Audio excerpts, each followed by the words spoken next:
Thank you for joining us for another episode of the Pastor's Potluck Podcast.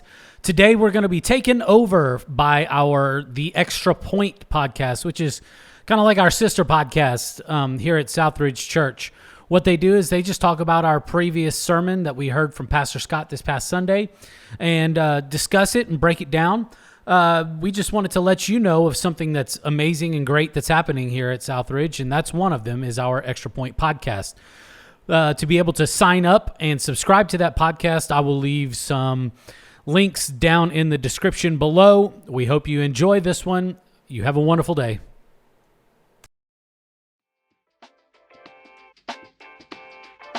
This is the Extra Point Podcast. During this podcast, we will dive deeper into our Sunday teaching and share practical next steps for your faith journey. Now, let's kick off the Extra Point.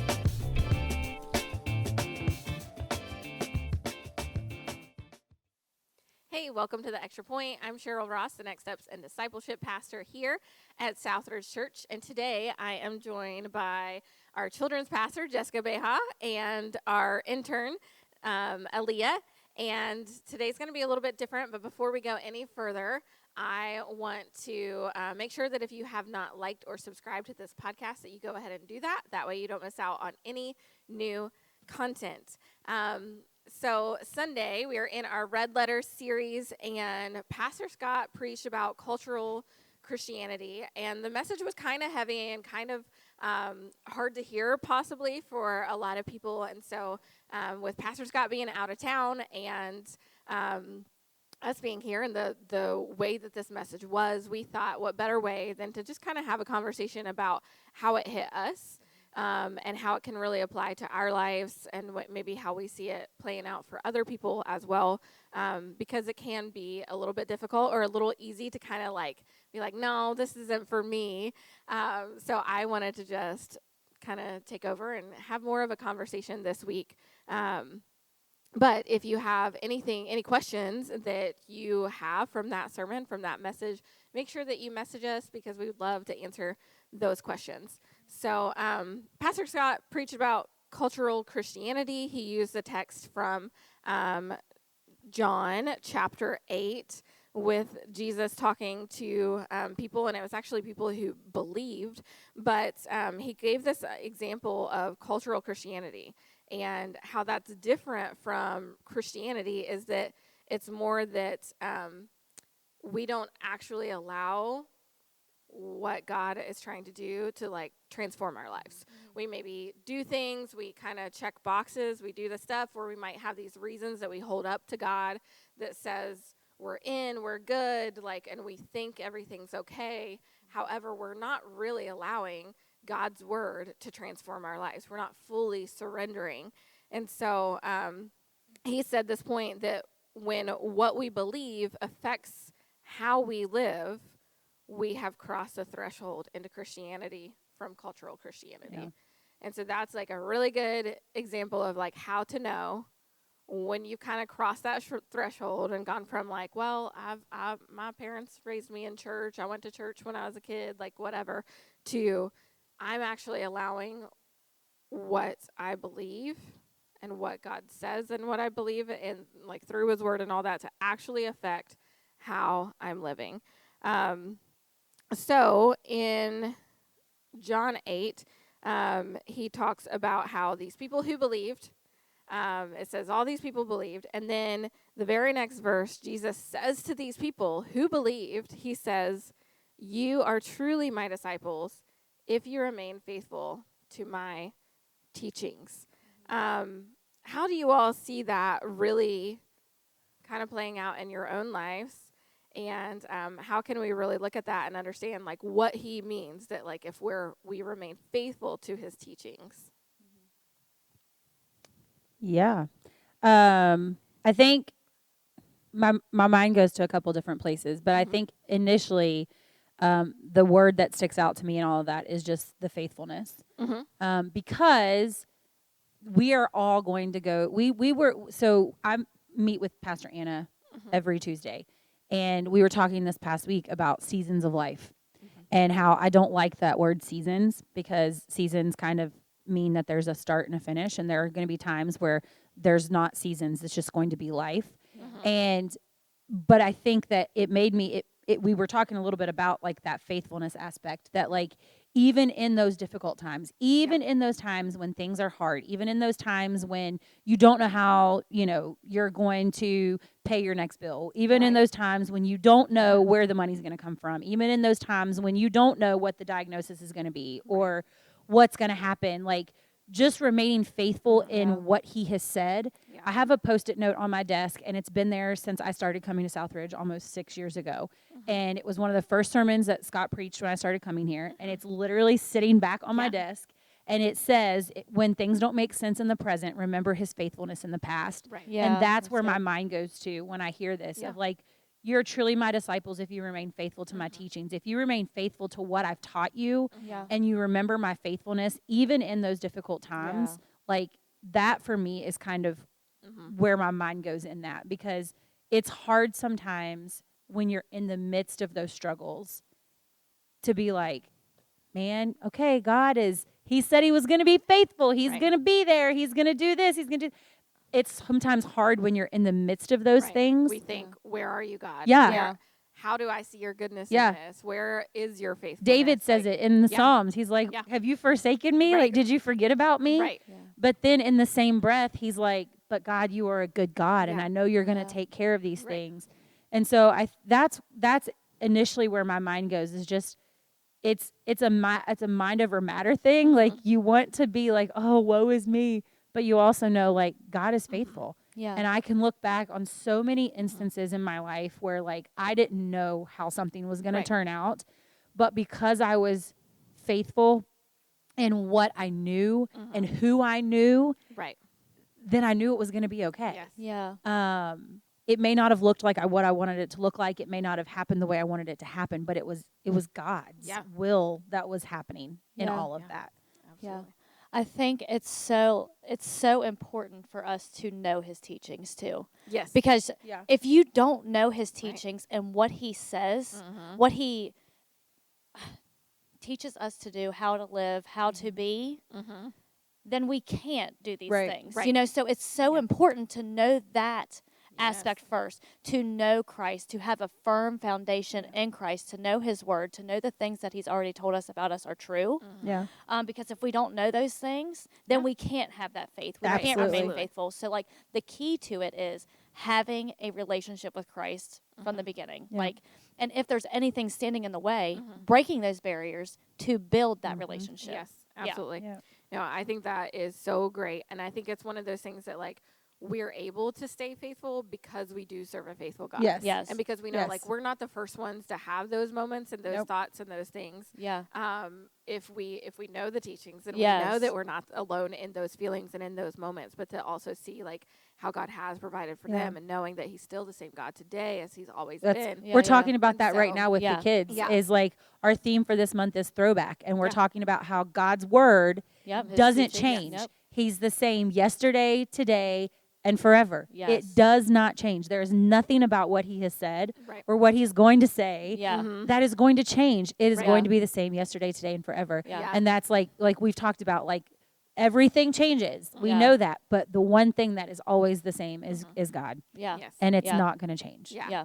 I think that's so good. And like to remember that, to know that like if we know his truth, what you were saying, like the next verse says, you will know the truth, and the truth will set you free. Yeah. If you don't know the truth, you can't be free in that. Exactly. Because you don't know him. And so, like, Pastor Scott talked about how, like, truth is God's wise stewardship and order of things. Truth is the way things are meant to be as designed by the Creator. But in our culture, we have this very much, like, this big idea of, well, this is my truth. This is my whatever. Yeah. Because, and some things, sometimes it's even that, well, this has been taught to me as truth. Yeah. And so, like, I can't tell you the amount of people who said, I'm sorry. Like, okay, we're all three women called to ministry, obviously, okay? I can't tell you the amount of times I've had people, like, look at me to my face and say, I'm sorry, I don't believe in female pastors. And I'm like, oh, okay. And then they go on to say, it's just the way I was raised. It's the way my mama was raised. It's the way my grandma was raised. And I'm like, okay, but have you ever, like, dug deeper Yep. into Yeah. that, like for yourself. Yeah. So there's things that like some things we just make up and some things are kind of passed on Yeah. in that Yeah. idea, and we don't seek it out ourselves to know those truths. And in those moments that we're living that truth, like he says, like we think that leads to freedom, but in those moments, it's not true freedom. Yeah. It's a false freedom. It may feel free in the moment, Yeah. but it really leads to bondage. Yeah. in the Exactly, end. yeah. And so what are some things like maybe that you all have experienced or even had in your own journey of faith where you've like thought, oh, this is true, or this is, this is something that I think to be true that has caused you to maybe even realize that it's not fully true, or has led you maybe down a path that ended up creating some bondage in your life that wasn't true freedom? Kind of a deep personal question. Sorry. It's fine. Oh gosh, I gotta think for a second. I think the thing that comes to my mind first off is, well, for starters, Scott and I obviously are brother and sister, so we were raised in the same upbringing. We had all of those things. So I will say, coming from where I came from, some of the stuff that Scott has taught, that's not the way we were. Right. That's not what we were Yeah. taught growing up. So that has been very eye-opening. I loved the Leaving Behind, Left Behind series. Yes. Loved that series because we did grow up in a, like, if you grew up in the 90s and early 2000s, like Yep. those Left Behind movies and those Yeah. things, like that is what you thought. Like Yes. Scott and I were on this group called the Impact Team. And we would go around singing that people get ready, Jesus is coming, soon you'll be. We sang that in churches. Yeah. Like, we sing those things. And Scott's like, oh my gosh, I can't stand that song. Like, Yes. but it's things like that. But that's Yeah. that's what we knew. Like, that's what we were taught. That, that. And then I will never forget. So I went to seminary in Kansas City, and I went to college church, which was not college church. Sorry. I went to Kansas City First Church of the Nazarene. And so when I went there, a lot of my Sunday school teachers and things like that, this was when I was I had just graduated college. So I was 21, 22. And a lot of my professors were a lot of my professors at seminary went to church with me as well. And so I had two that were seminary professors, but were also my Sunday school teachers. And I remember them starting to kind of break down some of these like truths that we think that we've known our whole life. And one of them was, God will never give you more than you can handle. Yeah. Oh, yeah. And it was like that. And I remember Dr. David, his name was David. I can't remember his last name was, but David was like, that is the biggest lie that we've ever been told. Yeah. Because we're always going to have more than we can handle. Yeah. We're never going to have more than what we can handle with him, because he is who we have to invite into that situation and into those moments. And I remember sitting there thinking, I've heard that my entire life. Yeah. Like, God is never going to give you more than you can handle, but I feel like I'm drowning. Yeah. And back to like what you were saying earlier. Yeah. You grow up believing that truth, and Yeah. then the moment that Yeah. that thing happens, It that you melt can't, down. it's like, wait. Yeah. Then it's like, well, I don't believe in God anymore Yeah. because I was told this, Yeah. and now this has happened, and these things Yeah. don't match up. Yep. Yeah. I think that's where a lot, and I mean, I could be wrong, but I think that's where a lot of that, like, disbelief comes in, is in those moments where you have this mindset of this is what it should look like. Like, I just immediately think of my grandma and like her life. I mean, she had a really awful hand dealt to her. I mean, the things that she had experienced throughout life were just awful. But 6 weeks before she died, someone asked her what was the hardest thing she'd ever experienced, and she said she hadn't experienced it yet. Oh. And that to me was just a testament to her faith and Yeah. who she was.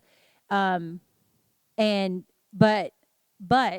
I have family members who still to this day refuse to step foot in a church building because they can't believe that a God who my grandma said was so good would take her away. Right. And they refuse to have Yeah. anything to do with church. Yeah. And I think it's because that truth is a different truth. It's a different Yes. understanding. It's Yeah. a different mindset of what they see. And it has become a bondage to them. Absolutely. And I mean, we pray all the time. Like, I would love to see them get into church and to do those things and to, find their faith. Yeah. we're going to continue to pray that, Yeah. but their truth is so blurred Yeah. in what they think and what is true. Yeah. Yeah. Yeah. And Albert Tate wrote a book called Disobedient God, and it's about those types of things. Like, what do you do when, like, the God who you know as a healer doesn't heal? Like, what do you do in those moments? And I haven't fully read it, but it's been good so far. So, like, if you're dealing with something like that, I think that would be a great resource to look at. Yeah. But then, like, I know that, like, we have had moments in our story where maybe we didn't, like, you are fairly newer to faith. Yes. I know, like, I've been a Christian since I was a young kid, but then I did have my moment where I believed different truths for a while. Yeah. I realized, like, the point that I was able to come back to God was a point where I realized that the truths that I was believing about myself were not actually the truths that the Creator who made me believed about me. Yeah. And in that moment, like, I experienced true freedom and have come from there. But, like, you are the newest of us to faith. So, like, how does this really apply to you and your story? So whenever I just think about, whenever I grew up, we went to church. Mm-hmm. My grandmother took us to church. Any chance I was staying with her, she would take me to church. We would sit in the back row. I would go downstairs to Sunday school. She would teach the Sunday school. She really had an impact on why I'm here right now doing this, because she was the only one who really made an effort to teach me about Jesus, okay? And as I grew older, I literally just shied away. And now that I'm here, I see so many things that I was taught that are not true. One, women can't pastor.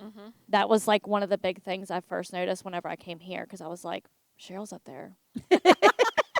Jess is in the back. I thought, we had this conversation in my group last night because they were like, this was the first place I'd ever been to where I saw a female pastor, and I was like, wait. Just like a year ago, my mom and I were somewhere at like a Christian concert, and this lady comes up and she's like, "Hi, I'm so and so. I'm a pastor in the area." And then she's shaking my mom's hand and then stops mid conversation and was like, "Wait a minute, do you believe in that?" And my mom was like, "What?" Like, it took my mom by complete shock. Like, she didn't know what to do. Pastor Scott, your brother, is always like, when people say that to you, like, I don't believe it. Do you ever want to be like, well, do you see me standing here? Do you see me? Like, because, but yeah, that's a big thing. But the person in my group was like, but then I went and I was like, well, you see stories of women leading and doing things in the scriptures. So then we were like, okay. But so something that really stuck out to me was the people who found Jesus were women. Yeah. Like, who went to the empty tomb were women. You know what I mean? The first ones to encounter the resurrected Jesus was women. Yep. You know what I mean? So to say that women can't spread the message, can't be a part of God's kingdom in that way, it just doesn't make sense. They were literally the ones who went and told that he is resurrected. So anyway, that was one of the things. And another big thing was I had no idea what God had already said about me. You know what I mean? Like, what he already had said I am. Like, I'm already chosen. Yeah. Like, I'm already these things. I'm already loved. Like, and I had felt for a long time that I wasn't loved. Right. You know what I mean? And so we seek that out in other ways. And that's where I think that truth ends up leading to that bondage. We feel free in that moment. Like, I can feel loved by, sleeping with this guy, doing that, like, whatever. Yeah. It's like it's that God-sized hole that, like, you try to stick all these other things in and it doesn't fit. Yeah. Yeah. But I think that's so good to remember because, like, I mean, you live in the Bible Belt. Yeah. Like, you know what I'm saying? You went to church as a kid. Yeah. But yet you were an adult who had no idea what God actually said about you. Yeah. Yeah. And I thought I just had to go to church on Sundays. Yeah. Just go to church on Sundays. On the holidays, you dress nice, come in, praise, go home, take your little nap. Drink in the evenings, party all week. You know what I mean? That's what I thought. And then Sundays you start over, and that was the only day made for God, and that's not. Yeah. That's cultural Christianity. Yeah, right? That's exactly what it is. Yeah. Yeah, I agree. I think that's such a great insight and thought, like, to have where we come from, such different, unique perspectives, and I think that is something that we have to remember. Because then even within that, like. He says, cultural Christians are not concerned with all sin, only some sins. Yeah. Like these certain issues or these hot topics. We got into this in my group a little bit last night about how, like, we'll talk about certain things, like we'll talk about the LGBTQ community or whatever, but then we forget that like people who are living together and having sex before they're married, that's sexual sin too. Yeah. Like it's under the same umbrella of this is sexual sin. And so we get on these hot topics of certain things. Pick and choose type thing. Or we'll talk about, our body is a temple. We shouldn't tattoo her. We shouldn't do, like, they get into these things. It's like, well, that's a whole other thing for a whole other day. Yeah. But, like, we'll talk about certain things. We shouldn't smoke. We shouldn't do drugs. We shouldn't whatever. Or we shouldn't get drunk. But then, like, the person saying those things, maybe, like, I mean, I'm overweight. Like, you know what I mean? And if my body's a temple, like, that's just as important, too. Like, I mean, there are some health issues and things that can contribute to that stuff, but like we'll get on these certain topics, but forget that like there's a lot more to it than that. It's like it's that sliding scale. It's like it makes me think of the quote in remember the Titans when he's like, you're flirting with the line, like you're right there. It's like you're flirting with it. Like you're I can do this, but I can go right up here to this line. How far is too far? Like I'm gonna go right up here to this line. I'm not gonna do this, or this, but that I'll do. Yeah. Like I'll never forget. So my youth mentor gave me this book. I think she gave me this book, or maybe I found the book. I think she gave me the book, but it was a book about like sex and things like that for teens, and it talked about all the other things other than just intercourse. And like because I think that's something that a lot of people with those types of stuff, like they go to a certain point, but the further in you get to that, the further you go and closer you get to like the big thing. But I remember like reading this book as a teen and being like, nobody ever talks about these things. No. Like, nobody talks about all the other stuff that leads to that. Like, and I think because we want to focus on the main big thing. You shouldn't have sex. Like, but then you have teens who are like, but what about this? What about that? What about that? But they're too scared to ask those questions. And so, like, we focus on these really big main things, but don't go deeper in it or don't really understand that there's more to it than that. Like that whole idea of, well, can't believe kids can't pray in school. Well, kids can. Okay. Your kids can. Your kids can lead a Bible study at school. Teachers can't. It's different. But we'll get into that mindset, but then, like, we're not praying with them at home. We're not leading them to know and understand that they can do that themselves at school, like, that they can lead the way in those things.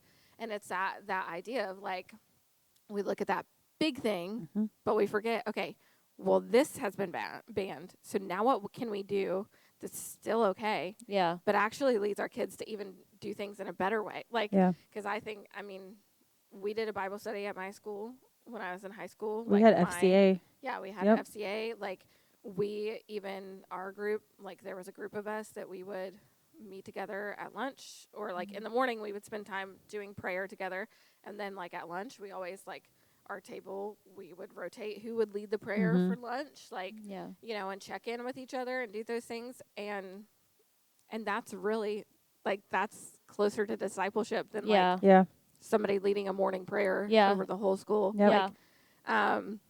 So anyway, he then went on to talk about like these things because the people that Jesus was talking to, they went on to be like, what do you mean we're not free? We're descendants of Abraham. What do you mean like this? We've never been slaves. Well, God is our Father. And they're like holding up these different things to Jesus saying like, no, we're good. And Scott gave us some examples of that in his teaching on Sunday. But, like, what are some things that maybe we personally have either held up ourselves or have seen by those close to us that have been held up to God as, like, this idea that, well, I do this or I'm this, so I must be good. And kind of we hold that in that place and think, like, well, no, I don't need to do this because I'm doing this. What are some of those things for you all? So that's funny you say that. I just spoke to somebody the other day because me personally, since I've started interning, I'm like, oh, I'm doing stuff here. So, and I'm reading and preparing messages for my group, or I'm putting something together for the kids on Sunday, or I'm doing this, and we're praying together in here, so it's like, I'm okay not to do my Bible study today. You know what I mean? Yeah. And I was like, and I went to lay down the other night, and I was like, because I was like, yeah, God, I'm still doing it. I'm still good. And he literally told me, girl, you are not good. He was like, I swear, he was like, you're not spending time with me. Yeah. And I was like, what do you mean? And I'm like, Aaliyah, like, like, you're not keeping your relationship with us. Like, just like a marriage, you want to be with your husband or your wife or whatever, you got to spend time together one-on-one. Like, you can't just do it in a group setting. Yeah. Well, because those things, like, you're doing those things, but it's all still part of the doing and not part of the being with. We go through that. Yes. What was the emotionally healthy spirituality? No. Discipleship. Yes. Emotionally healthy discipleship by Pete Scazzaro. And he talks about this aspect of being with, doing like for this aspect of being before doing, and this being with before doing, and like we have our roles here. Yeah. We have a lot of doing for. And in that doing for, it can feel like we are being with. Yeah. And you do have those moments, obviously, like when you're leading worship, like you're with God, but you're also doing for. Yeah. But like you still need that truly just being with outside of the doing for tasks. Yeah. Because it then again does get in that task. And I think like each of us have probably gone through that. Those moments where we're like, she and I were talking about that the other day. Yeah. And she was like, I was like, no, listen, I get it, because that's where, I mean, this, and she knows this because I told her, but like, that's where I was last year. I was in that, like, this time last year, I was in that, like, being with mentality, or that doing mentality, and not the being with mentality, because I was exhausted. I was burnt out. Right. And I was like, you know what? I am literally, it is good just to get up and be here. Like, we are doing good. And I think we go through those times where we're like, we're good. Like, we're going to church on Sunday mornings, where, we're praying here and there. Like, I was like, God, please be with me in traffic. Like, and like, I think he even said yesterday, like, it's like, it might have been one of the quotes. It was like that Jesus take the wheel type thing. Yeah, that would it's a Jesus take the wheel in a moment of crisis. But but then every other day it's like whatever. Yeah. But I get it. Like, I've been there. I've definitely seen the difference that makes. It makes a huge difference. It makes a difference in my attitude. It makes a difference in my relationships with other people. It changes everything from that doing for and being with. Yeah. And there are days where it's easier than others, and there are moments when it's easier than others. And then there's times where I'm just like, girl, you got to get it together. Yeah. Like, what you're supposed to be doing, and you're not doing it. Yeah. And I can tell a difference. I can definitely tell a difference. But I also think it's funny too. And I've heard people say, like, I've not done this, but I do think it's funny. Like, one of the things that I have seen people do is, like, you get your tattoos, you get all these things, and it's like these Bible verses all over you.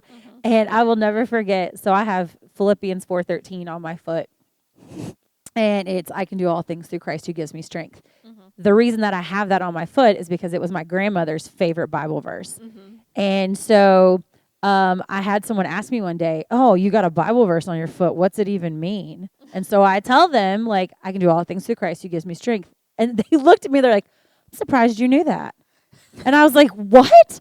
They were like, well, no, most of the time that, like, when people have like verses on them, they don't know what it actually means. Yeah. Like, I've asked people before and they didn't know what it means, and they just put it on there because it was like a quote. Yeah. And I'm like, it's not a quote. It, like, what? Yeah. And so I actually had someone tell me that one time. Yeah. And so it always made me laugh. And I was like, no, like, that, why would you put something random on like, why would you wear a shirt if you don't know what it means? Or do lots of things. You know, well, that's like, I don't like to get or buy anything that has a different language, like, especially like things like Chinese or like Hebrew, things like that like it's more symbol Yeah. type because I'm always so nervous that it's not going to say what I think it is. but I think No, that says hungry. Like, the same thing is with Scripture and what Jesus teaches us. Yes. Is that like so many times we think it's saying one thing. Yeah. It's really not. It's saying something totally different. Yeah. Yeah. And so what you think that it means is something totally different. And that's where I think like the offense tends to come in because, okay, let's get real here for a minute.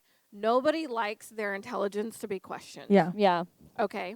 Nobody likes their integrity Mm-hmm. to be questioned. Yeah.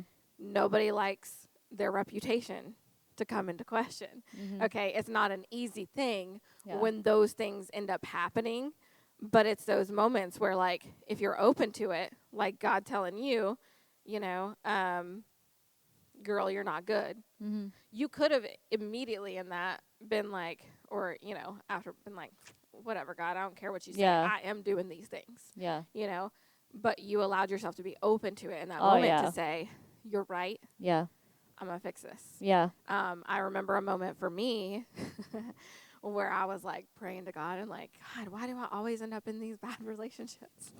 Like, why does this kind of thing happen to me? Like, why does whatever? And I heard him say, because you allow it to. Yeah. Yeah. And I pulled off the side. I was driving. I had to pull off the side of the road. I was like, God, excuse me.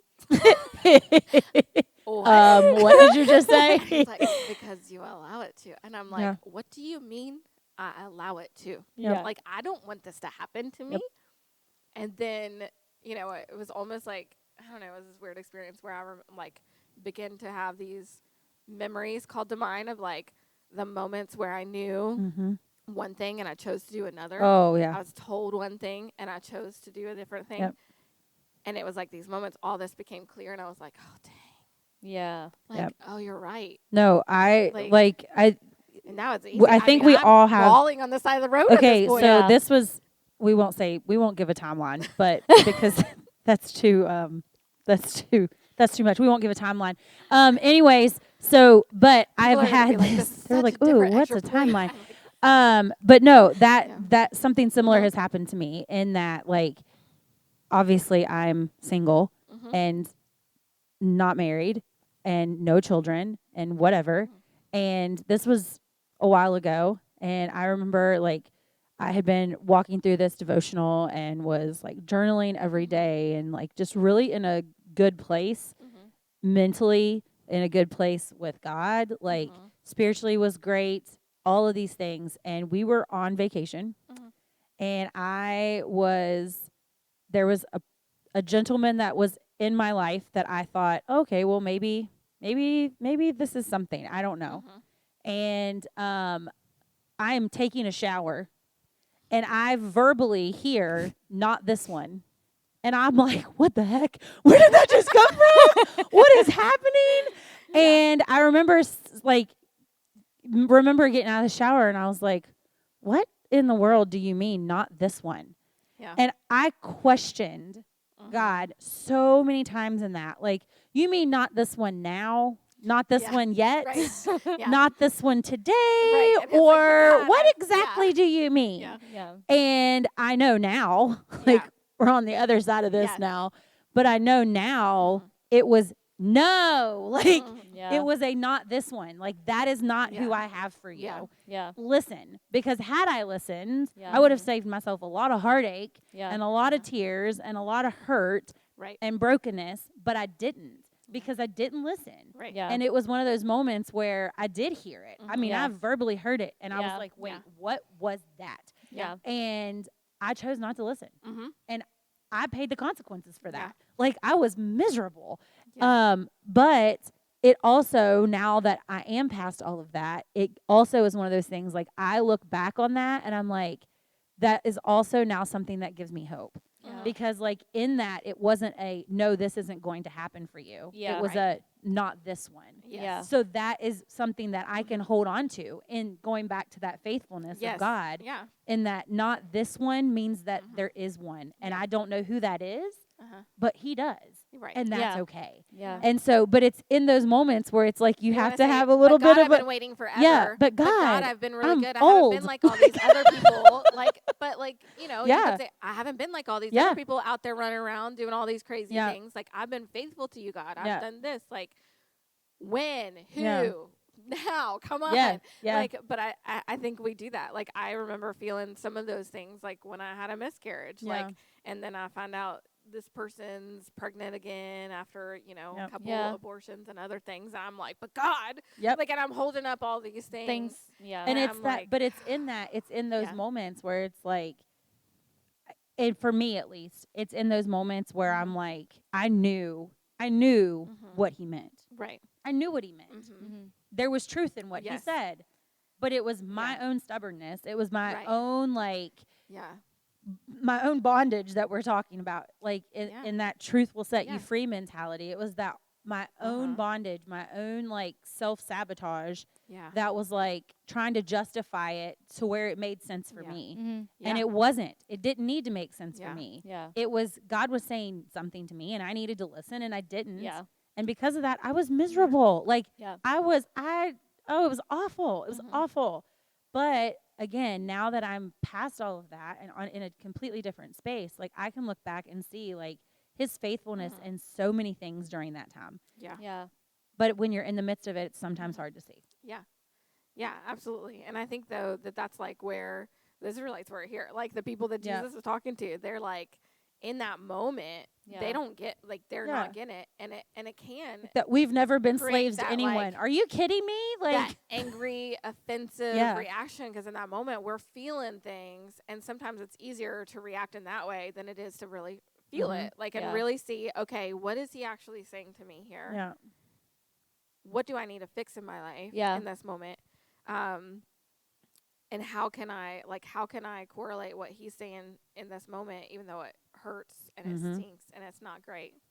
Yeah. How can I take that and instead of holding up all these things as reasons or excuses or whatever to get what we think we deserve, Yep. Yeah. which, and really trade it out because I think that's where, them in this moment, like they're so deceived Mhm. by what they think is good or what they think is right or whatever Yeah. that they cannot, Yep. they don't have room for in their heart for this truth Yeah. in that moment. That's right. Yeah. And I think like if we're not careful, we easily get to that place too Yeah. in our faith and in our journey with Christ is that we can allow ourselves to get to this place where we don't allow any open areas for God to really Mhm. get in there. Yeah. We close it off. We, Yeah. whatever to where we are not allowing that.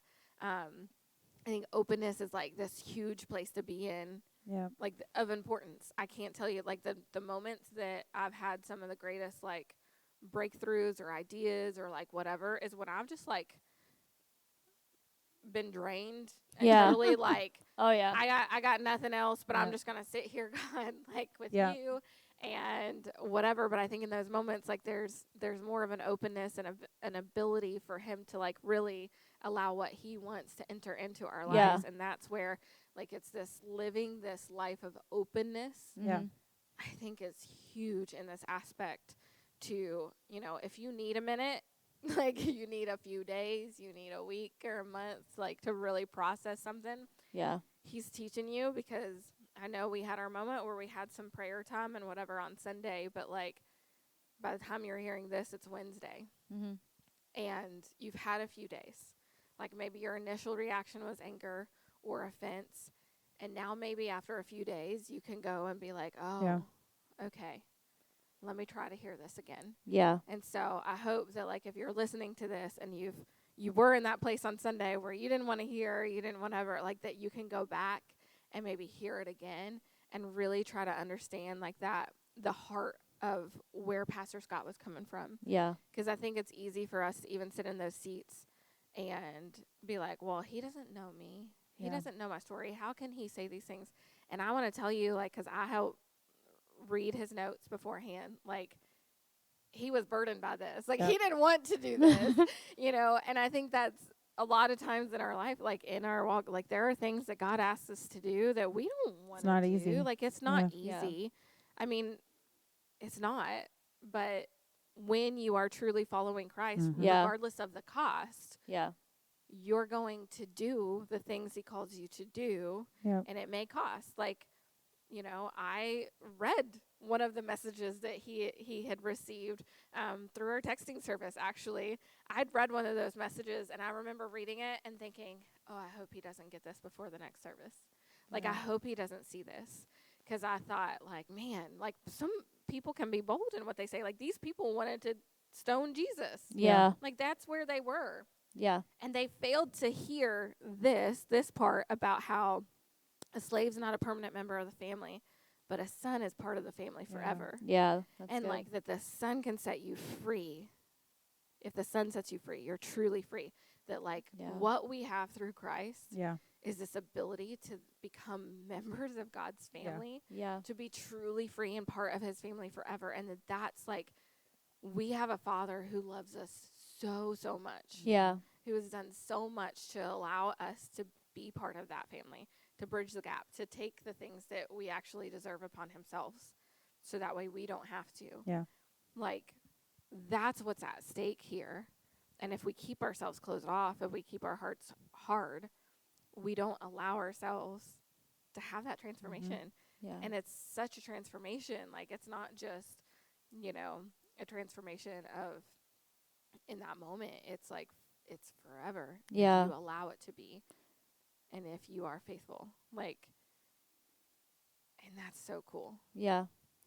So many times I think we take those beliefs that we've been told and we shove them in there. And like you said, there's no room for Jesus to get in. And like, no matter how many times he's knocking, he's there, he's giving you signs, he's sending people, speaking through people to you. It's like you don't want to hear it because you're so blinded and or hurt from past church. Like, it doesn't, there's so many things that block that off. If you would just surrender and be vulnerable for just a little bit, he can get in there and work and truly set you free, because I think so many of us haven't experienced true freedom. Right. You know, because we don't know God's word. We don't truly know Christ, you know, and as soon as we figure him out, we figure out who he is and what his purpose was, what he came for, and what he's still doing, we'll be set free, you know, and we'll have that, all those things cleansed from us. The burdens we carry, everything will be erased because we'll be filled with him, you know. And I think it's scary. Like, that kind of level, it's scary. Oh, You yeah. don't know what's going to happen. Oh, And yeah. It's like, We like to wait, you want me control to things. daily Yeah, we want the follow control. him Yeah. regardless of the cost? Yeah. Like, that can be scary to Oh, not yeah. know what the cost is. Yeah. But he promises to be with us. Yes. Yeah. He promised us victory in Yeah. the end. Like, and I think so many people fear it because they've never really truly lived. Yeah. Because they haven't died to their past self. Yeah, to that's allow right. their new life to come, to be able to experience life with Christ. Yeah. And so, yeah. He does promise, like, that we're going to have trials and Yes, tribulations. exactly. It says Through in this this, world you right. will have trouble. Yeah. Yes. But we take can have, heart. and Take we heart. may have peace. He's overcame the world. Yes. Yeah, We but may take have heart, peace. 'cause I've come Yes. to overcome it. Yeah. Yeah. And we can only find that through him. Yeah. Absolutely. Yeah. So good. So, we hope that this has helped you some. Maybe hearing some of our stories has helped you realize that maybe you're not too far off from some of those things that Pastor Scott was talking about either. I hope that you're open to what God has been trying to speak through this series and what he's going to continue to speak this next Sunday. We have Compassion Sunday, and so we'll be sharing about how Jesus teaches us to care for those that are in this world. And so we'll be back with some more practical next steps for you again next week. Thanks for tuning in to The Extra Point. Be sure to subscribe to the Southridge Church podcast and tune in every Wednesday for another episode of The Extra Point.